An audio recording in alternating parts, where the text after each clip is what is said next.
24 घंटे से ज़्यादा वक्त जनाब अब गुजर चुका है और अली अमीन गंडापुर साहब का इस्तीफ़ा जो है वो लगता है रास्ते में गुम गया। वो बड़ी इंटरेस्टिंग खबर ये है कि गंडापुर साहब ने जो है वो अपना इस्तीफ़ा सोशल मीडिया पे अपने अकाउंट के ऊपर डाला, लेकिन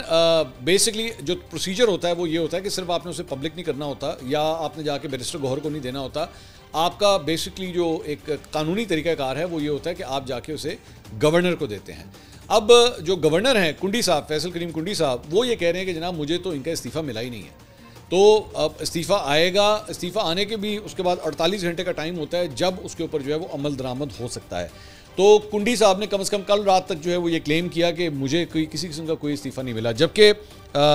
शेख वकास अकरम साहब की जानिब से जो सेक्रेटरी इत्तलात हैं PTI के, उन्होंने एक्चुअली उसकी रिसीविंग जो है वो अपने ट्वीट के ज़रिए, ये स्क्रीन पे आप देख रहे हैं, उन्होंने शेयर की है जी हम ऑलरेडी ये सबमिट करा चुके हैं, गवर्नर हाउस जो है उसकी रिसीविंग हमें दे चुका है कि हाँ जी हमें वो रिसीव हुआ है।